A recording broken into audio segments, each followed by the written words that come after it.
All right. Let me post your questions into the chat for everyone to reference them.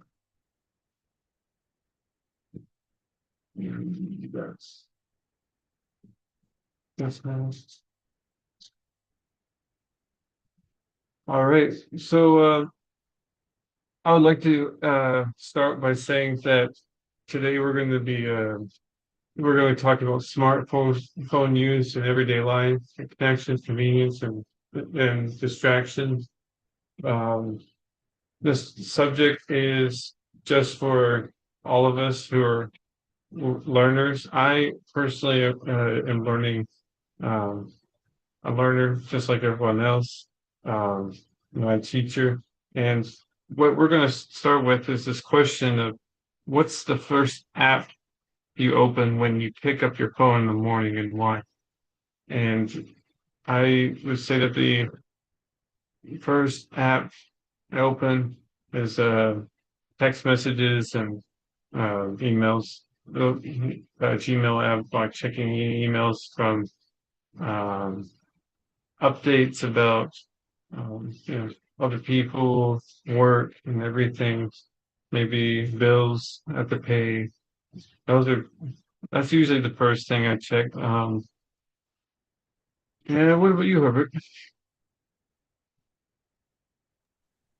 So, to be honest, I try to not open my my my my apps in the morning because you can. I feel like it's kind of harmful for me.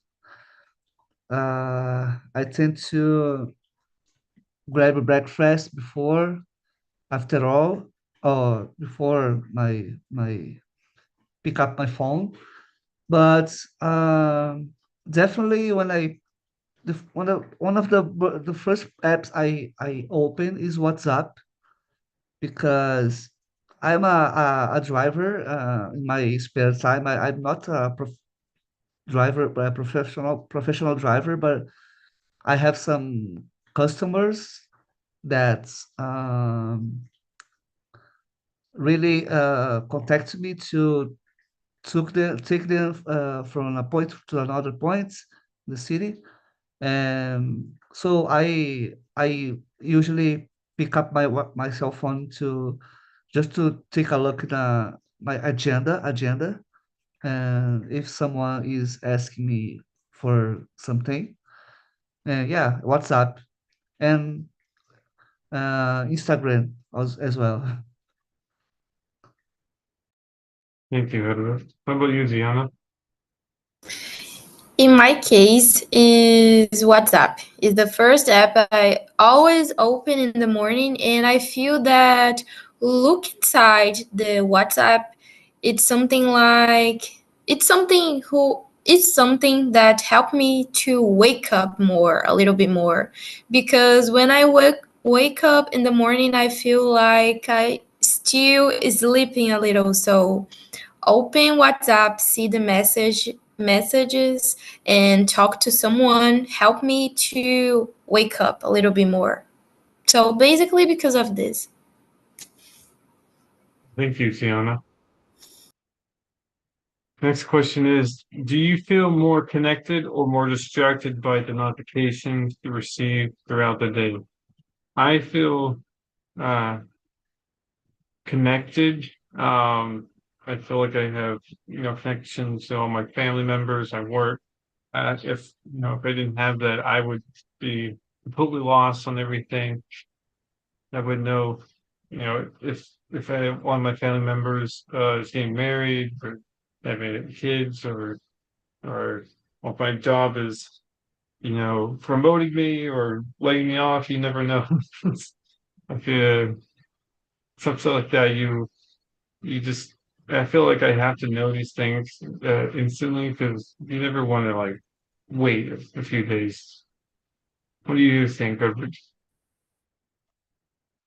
Yeah, actually it depends on the situation because for example, when I am studying, I prefer stay not in, let me start again.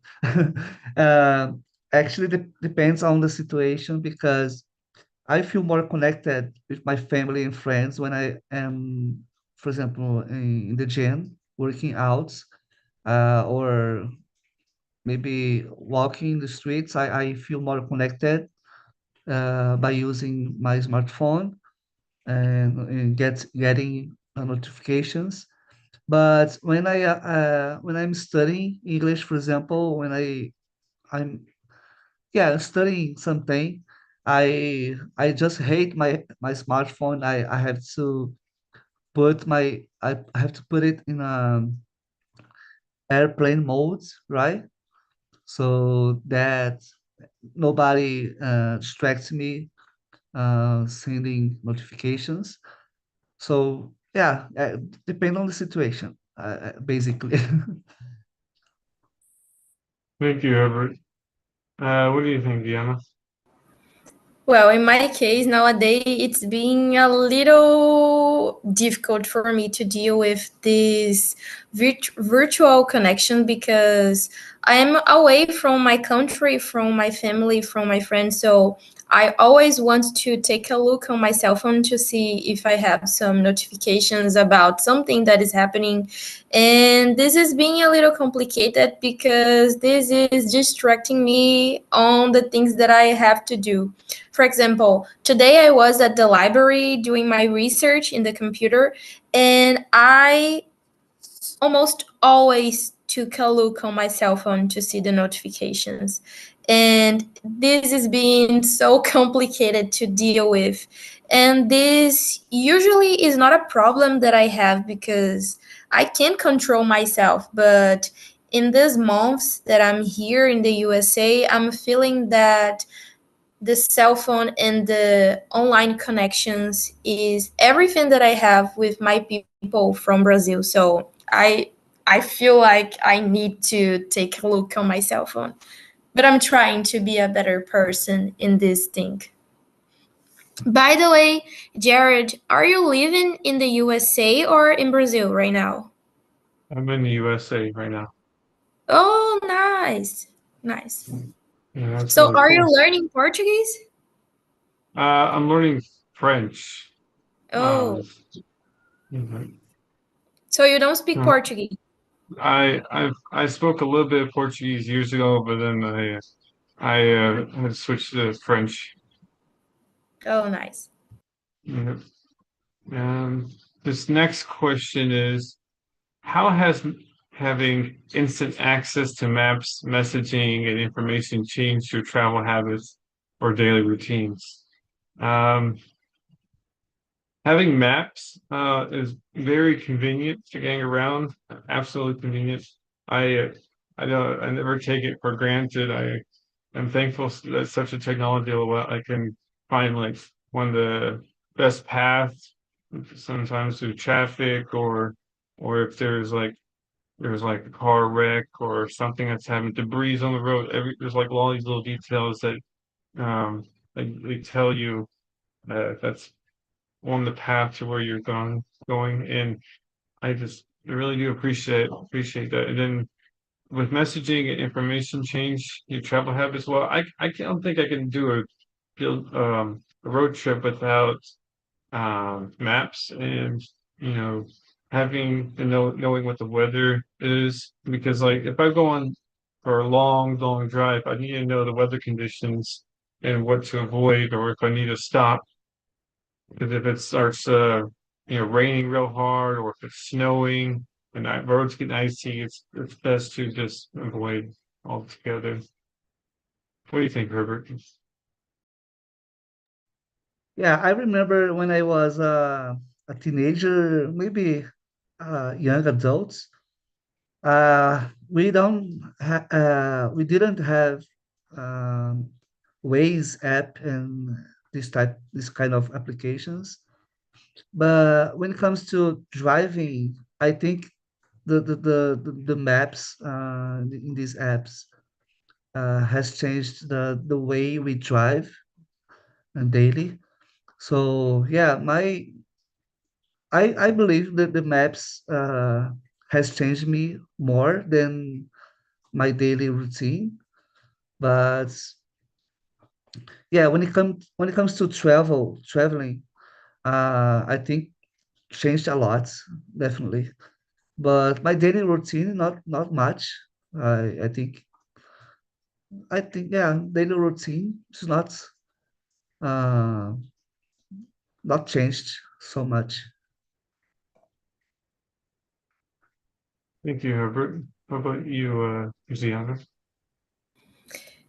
In my case, before my arrival here in the USA, nothing changed so much in my life. But nowadays, I definitely use maps for everything. I can remember that in the first month I was here, I was always looking to Google Maps to see how can I go to the University of Pennsylvania, because it's a new city, it's a new place to stay, and I don't know how to arrive in the university. So using Google Maps just saved my life, because well, it's so complicated to be in a new place, you know? So definitely changed a lot my daily life. Thank you. Yeah.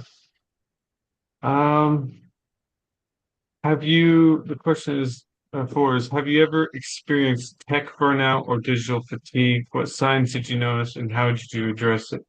For me, tech burnout or digital fatigue is when I've been in IT, I've been working with technology all day, and I had to troubleshoot people's problems, or learning a lot of new concepts I didn't know before.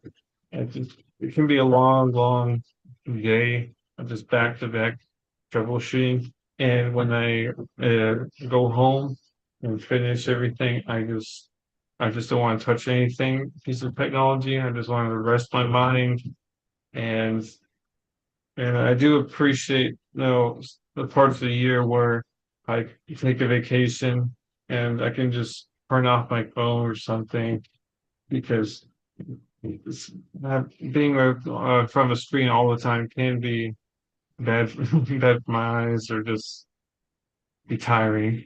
What about you, Herbert? Not really. I think once I have experienced this digital fatigue, right? Once when my last job, actually, because I used to work um, using screens as a technology. How can I say that? Yes, my last job was a technician, right? Of computers technician.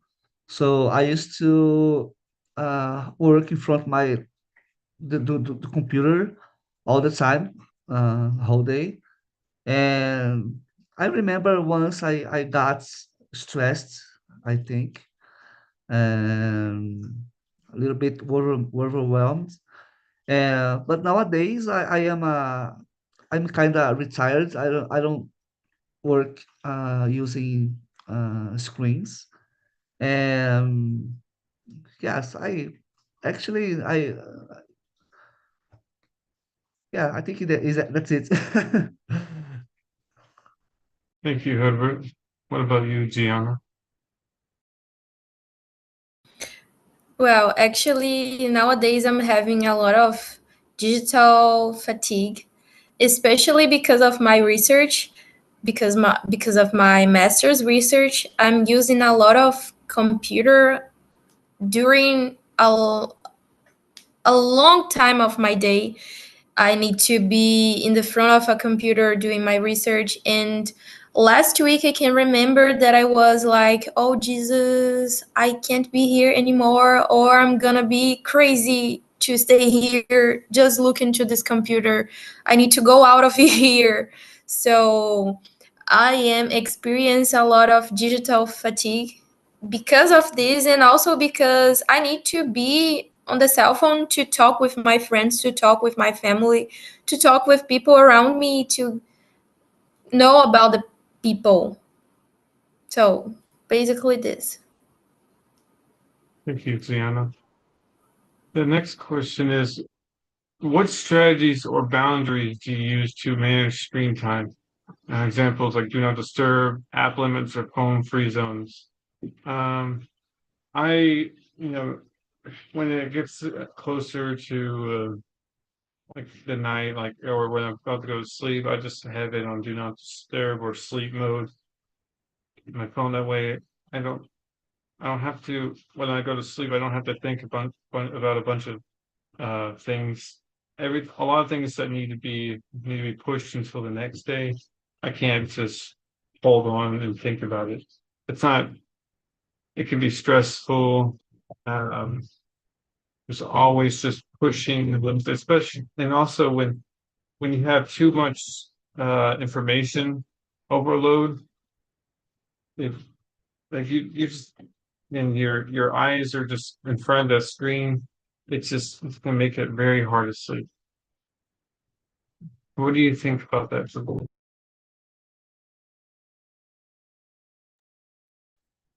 Well,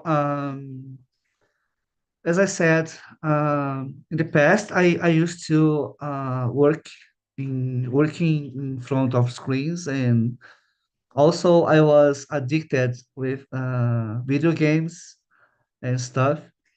But nowadays, I try to not not spend time in front of screens. Just when I really need to to use.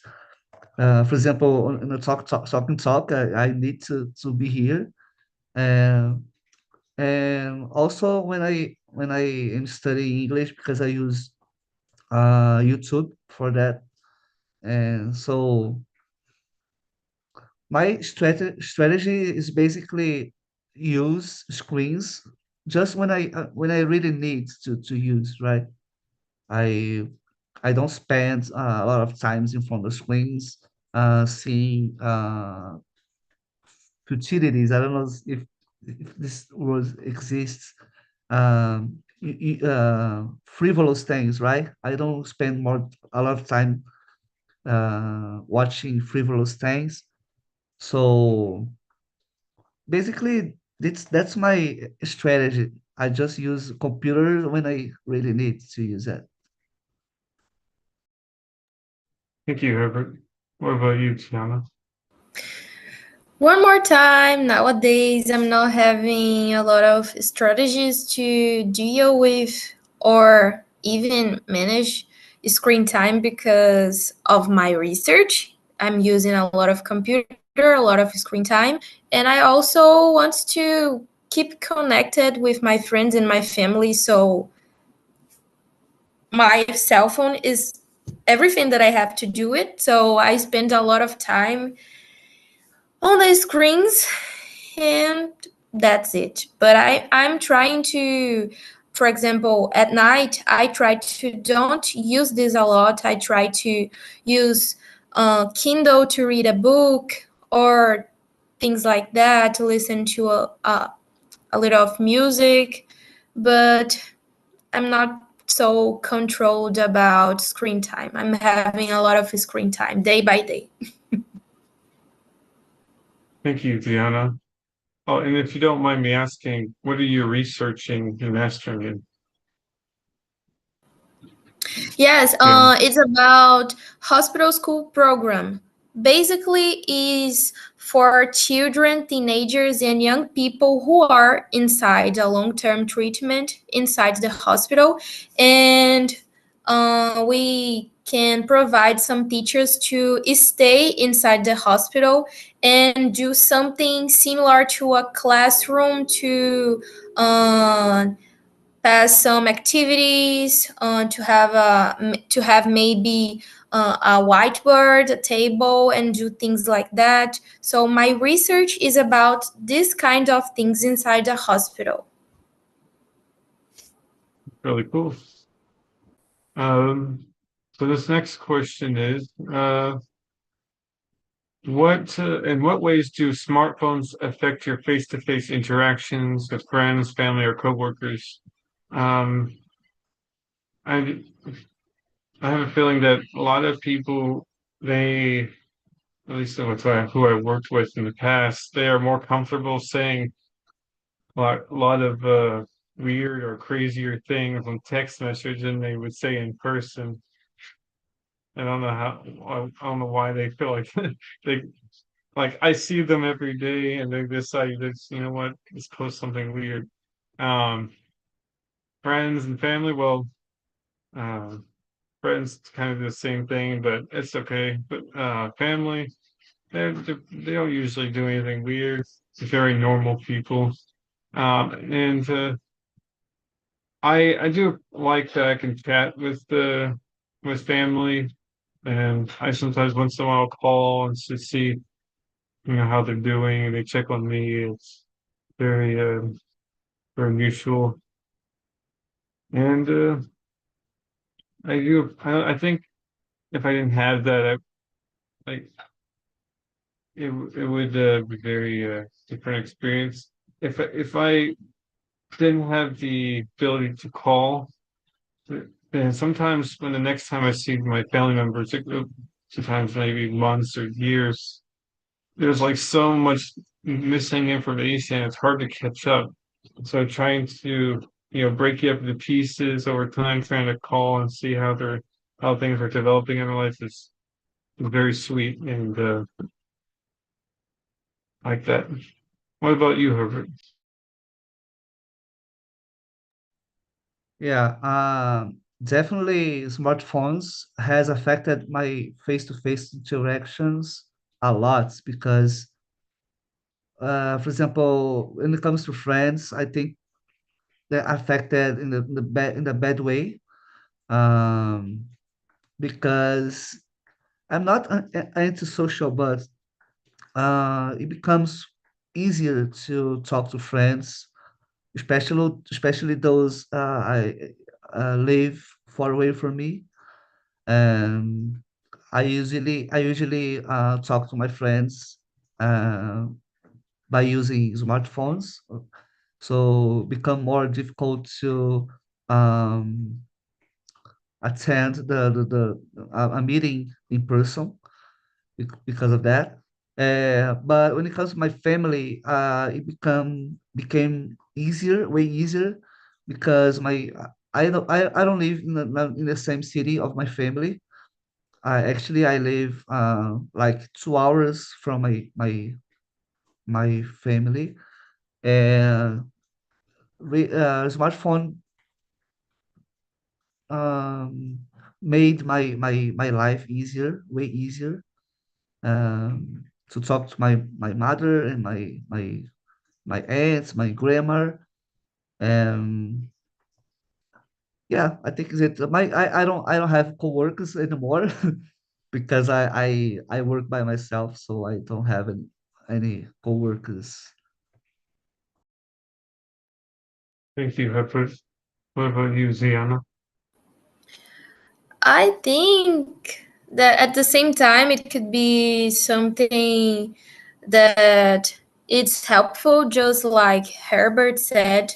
It's something that makes us more closer to people who we can't see every day, face to face, in person.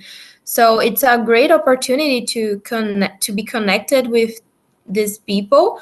But at the same time, I feel that is something that this is something that make us far from who is in our front with us. For example, when I am with my family, when I am with my friends, when I'm meeting someone, I usually put my cell phone on the do not disturb, and I just don't stay a lot of time and spend a lot of time in looking at my cell phone and seeing the informations inside it, because I am having the opportunity to be with with the people I like, who I really like and who likes me. So I want to be in the present moment with them. So I think at the same time, it's something very positive. It's something a little bit negative. So I always try to make a balance with this. Thank you, Gianna.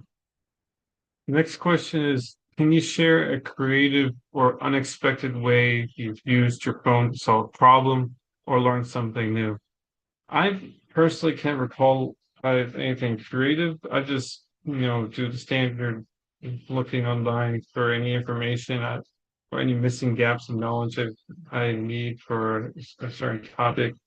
Um, there are times where I had to do a very deep dive into a subject, um, and I I was not pulling up any results um, anywhere on the internet, and I've used different, you know, search engines, and I could not find the solution or that specific subject, so I had to go look for documents, printed documents. I gotta just go back to the library or something just to find the answer, and I managed to find it.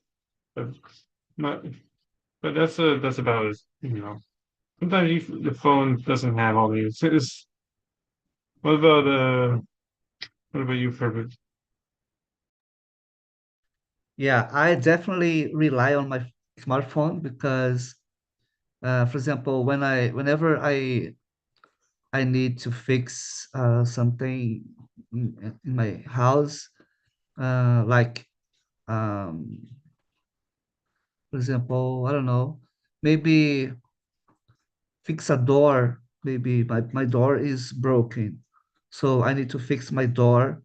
And I don't know, I don't really know how to fix it. So I usually go straight to my smartphone and YouTube and try to watch some video about it. And I try just do it myself by myself, right? Before I call I call someone for help.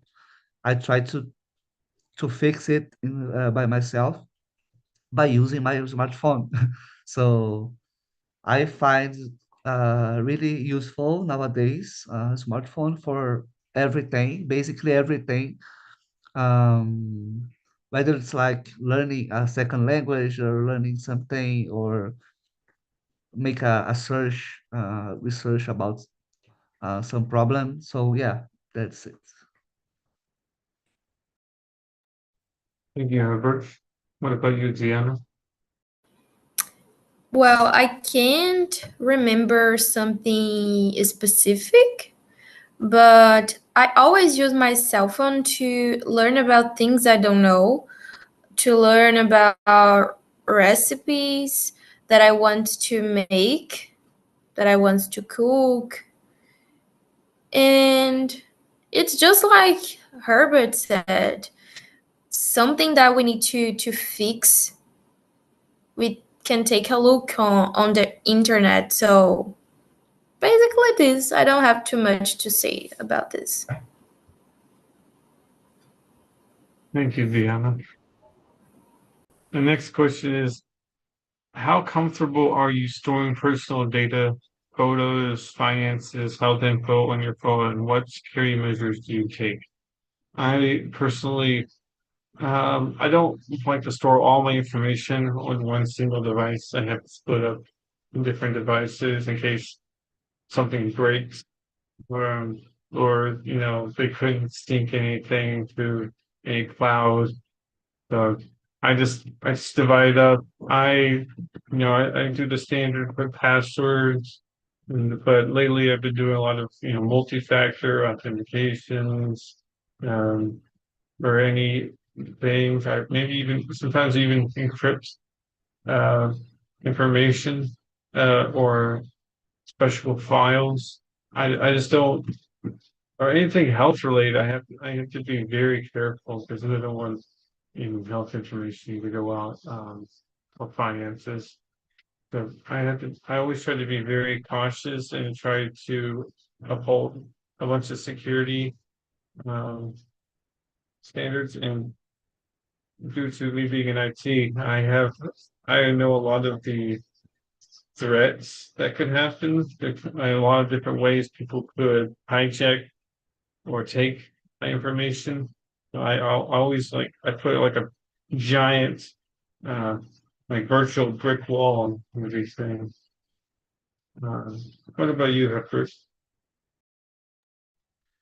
Yes, I basically do the same here because I usually use a Google Drive to store my picture and my files and like videos and basically videos and photos. And I also reply these files in a pen drive or DVD, right? So I have a lot of old pictures from my marriage and my family and stuff. And I usually reply. I make a copy of that DVD on a pen drive and also in a Google Drive. So basically I do that. I do it. Um, and also I usually encrypt my when I send my files to the cloud, right? I usually encrypt before. Thank you, Herbert. What about you, Deanna? Wow, Herbert, you do a lot of things. Jesus, I don't know. Jesus, you do a lot of things. By the way, I was thinking about this like yesterday and today because I was seeing that I don't feel comfortable about my personal data. Data. I'm not really comfortable because I don't have a lot of devices to put on my personal data. And I was thinking about what will happen if someday, because of some motive, I lost my cell phone.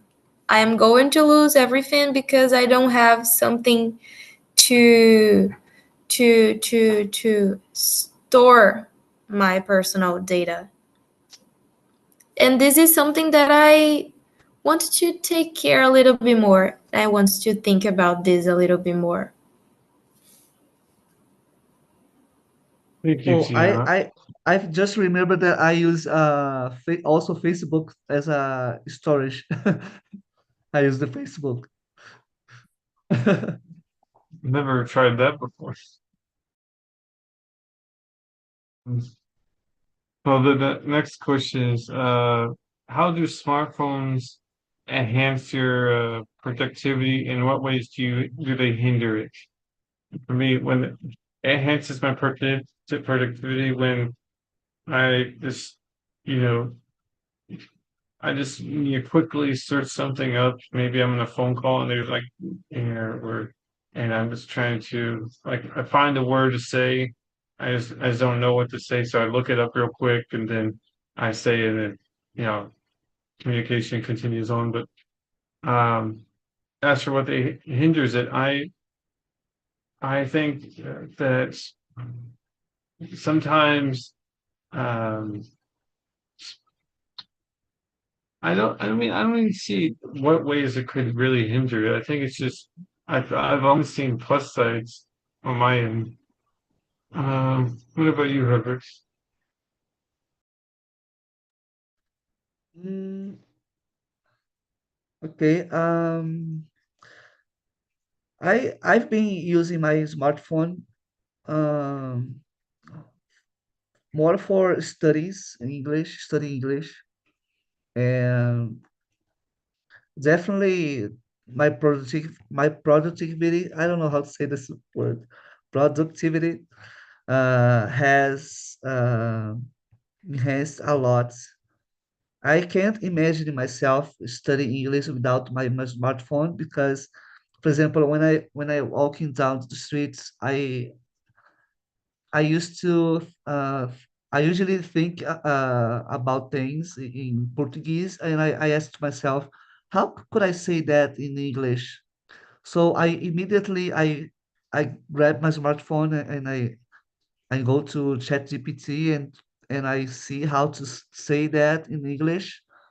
So it's really enhanced my English because I do that all the time, right? I'm kind of addicted about it. I I do this all the time, so it's really helpful for me, enhance my productivity when it comes to learning a language, a second language. Thank you, Herbert. What about you, Deanna? Well, um, I am here in the USA, so I don't know a lot of words in English. So sometimes I want to express myself, but I don't know the correct words to say something. So I very quickly take a look on my cell phone to see how can I say something in English to ask something to someone or things like that. So my cell phones help me with this a lot. And at the same time that is helped me a lot with this English English thing, it's being a little complicated because I want to take a look on my cell phone almost every moment to see what is happening with people around me. And it's something that I'm trying to make a balance, but it's being a little bit complicated. Thank you, Deanna. Next question is, looking ahead, what features or changes would you like to see in future smartphones to improve your quality of life? Um, well, feature, I want there to be a feature, maybe that's already in development, but I want there to be something that could, you know, you make a like an AI make a phone call with different places to get information that's not described on the website. Like for example, if there's any particular deal going on, or it's just like the AI would just search for all these different stores or restaurants. It just makes a whole table of information after doing a phone call. You might have to give it like 10 minutes to do the whole thing, like depending on the phone call. But it just gives all the information instead of you having to ask for information like 10 times, just does it all. It just does everything at once. It's a very, I think it was very interesting. Um, what about you, Herbert? Man, I've never thought about that before. What future would be? I don't know, man.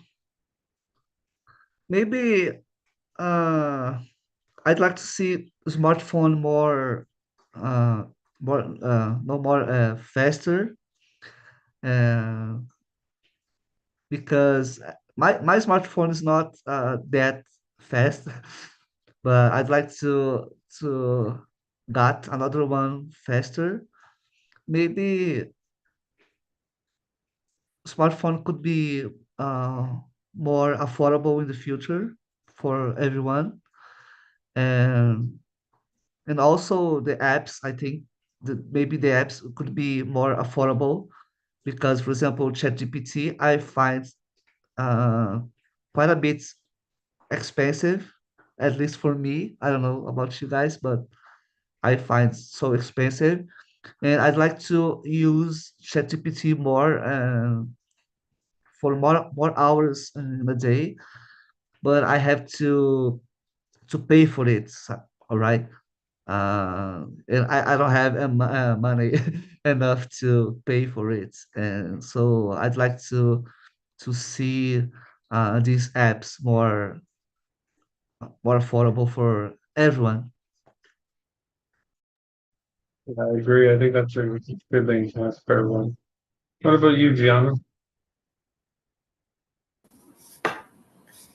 Well, being honest, I never thought about this. So I really don't know how to answer this question. Because I don't know, we have a lot